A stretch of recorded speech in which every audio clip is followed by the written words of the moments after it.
Աշխատանքի և սոցիալական հարցերի նախարարության և ընդհանրապես կառավարության աշխատանքի առանցքում մարդն է ու մարդակենտրոն մոտեցումը 2025-ն ամփոփելով հայտարարեց նախարար Արսեն Թորոսյանը։ Հենց այդ տրամաբանությամբ իրականացված բարեփոխումներն ու ծրագրերը ներկայացնելով առաջին հերթին առանձնացրեց ընտանիքների անապահովության գնահատման նոր համակարգը, որն այժմ փորձարկվում է Սյունիքի և Կոտայքի մարզերում։ Արդյունքներն ամփոփվելուց հետո հուլիսի 1-ից կկիրառվի ամբողջ հանրապետությունում։ Տարբերությունը գործող համակարգից այն է, որ այն ավելի կենտրոնացած է կարիքի վրա եւ ոչ այնքան կարգավիճակի, թեև այդ կարիքի գնահատման մեջ նաեւ դեր ունեն նաեւ ընտանիքի անդամների կամ ընտանիքների կարգավիճակը կամ որոշ կոմպոնենտներ կարգավիճակային, բայց իմաստը այն է, որ գնահատվի իրական կարիքը եւ ոչ թե ձևական իմաստով որոշվի այդ ընտանիքը կարող է լինել կարիքավոր թե չէ, եւ նաեւ օգնությունը, որը տրամադրվելու է այդ ընտանիքներին, լինի այդ կարիքի վրա հիմնված եւ տրամադրվող օգնության չափը լինի էական, այսինքն համահունչ այդ ընտանիքների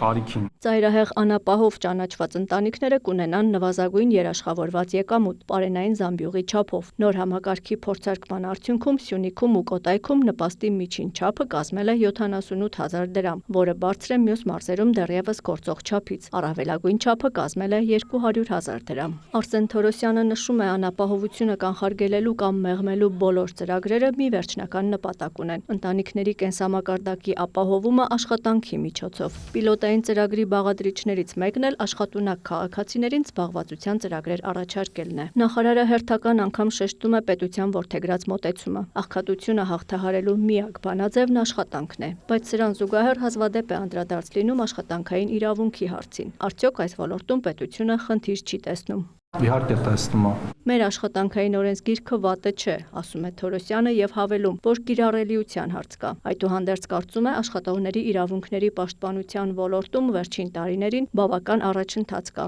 Մեծ թվով քաղաքացիներ են իրենց խախտված իրավունքները վերականգնելու համար դիմում դատարան ու հաղթում, ինչի արդյունքում գործատուները շատ ավելի զգույշ են դարձել։ Նաեւ տեսչական մարմինն է բավական արդյունավետ աշխատում։ Հիմա պատրաստվում են եւս մեկ ավելի հասանելի գործիքներ դնել։ Ստեղծելու ենք մեր նախարարության կազմում ամենայն հավանականությամբ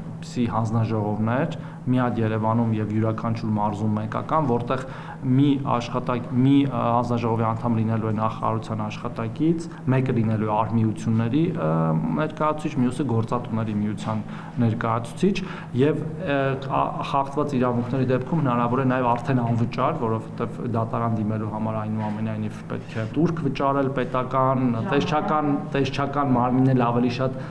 պատժիչ գործիք է, հա, գործատուին, այստեղ ոնց որ հաշտարարության նման մի բան է, իդեպ հաշտարարի ինստիտուտն էլ անում աշխատանքային վեճեր, բայց դա էլ է վճարով։ Նախարարը միևնույն ժամանակ բալանսը պահելն անհրաժեշտ է համարում։ Աշխատողների իրավունքները շատ կարևոր են, բայց դրանք ֆետիշացնել չեն կարող, որովհետև տնտեսությունը պետք է զարգանա։ 2026 թվականի հունվարի 1-ից անկանխիկ գործարքների արդյունքում տրամադրվող կենսաթոշակի եւ նպաստի հետ վճարի չափը բարձրացել է։ Եթե 2025 թվականին դա 12% էր ու մինչև 6000 դրամ, այս տարվանից 20% է ու մինչև 10000 դրամ։ Խոսքը 660,000 մեր քաղաքացիների է վերաբերում եւ նրանցից 380,000-ը արդեն իսկ օգտվում են այդ ծրագրից եւ դա նշանակում է, որ այն պոպուլյար ըստ էության զանգվածային ծրագիր է։ Մինչ օրս ծրագրի շրջանակներում վերադարձվել է 31 միլիարդ դրամ։ Գիտեք նաեւ մեր մյուս հետվճարի ծրագրի մասին, որը վերաբերում է բոլոր քաղաքացիներին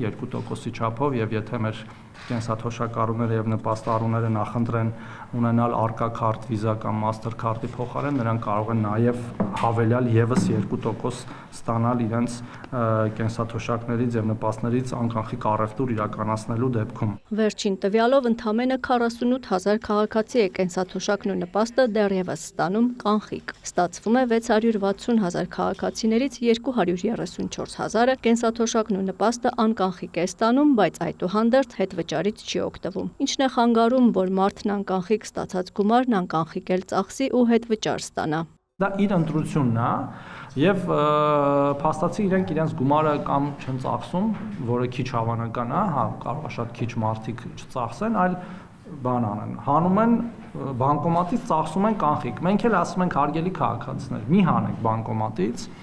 արեք անկանխիկ առևտուր, ստեղ նաև ոնց որ քաղաքացու ճնշման գործիք որպես։ Եվ այո, նաև մեր տնտեսվարողներն էլ այդտեղ նաև իհարկե դեր ունի մեր պետական եկամուտների կոմիտեն վարչարարության իմաստով եւ ես բազմաթիվ անգամներ նշել եմ, որ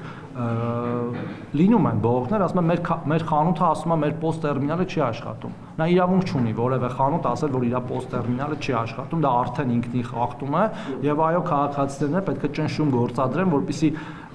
եւ աշխատի եւ տպի ՀԴՄ-ն կամ քարտով գործարքը իրականացնի ու դրանով մենք ունենանք հավելյալ հարկային մուտքեր, որով կվճարենք այդ հետվճարները։ Հետվճարի համակարգի ներդրումը երկու նպատակ ունի՝ քաղաքացիներին հնարավորություն տալ ստանալ ավելացված կենսաթոշակու նպաստ եւ միաժամանակ տնտեսությունը դուրս բերել ստվերից։ Թորոսյանը նշում է, առողջության ապահովագրության համակարգի ներդրմամբ կարելի է համարել, որ կենսաթոշակներն ավելացվել են եւս 10,800 դրամով։ Պետությունն ամեն ամիս հենց այդքան է տրամադրում սոցիալական տարբեր խմբերի ապահովագրության համար։ Քաղաքացիներն այդպիսով ազատվում են շատ ավելի մեծ ծախսերից, որը կարող է անհրաժեշտ լինել առողջական խնդիրների ժամանակ։ Այդ ծախսերը կարող է լինել 100,000-ավոր դրամների, որտեղ 100,000 դրամից էժան բժշկական միջամտություն պարզապես չկա։ Ինքնուրույն մինչև միլիոնավոր դրամների եւ ես կարծում եմ, որ սա մեր ավագ սերնդի ներկայացուցիչների համար ամենաէական բարելավումներից է 2026 թվականի։ Ամբողջությամբ անկանխիկ գործարքներին անցնելու պետության նպատակին անդրադառնալով նախարարը նշեց, աշխատում են գործընկեր կազմակերպությունների բանկերի հետ, որ այն քաղաքացիներին, որոնք բանկ այցելելու օբյեկտիվ խնդիրներ ունեն, օրինակ տեղաշարժվելու, նրանց ազատեն այդ հոգսից, քարտը տուն հասցնելով եւ այլն։ Աննա Զախարյան, Դավիթ Մաչկալյան, Լուրեր։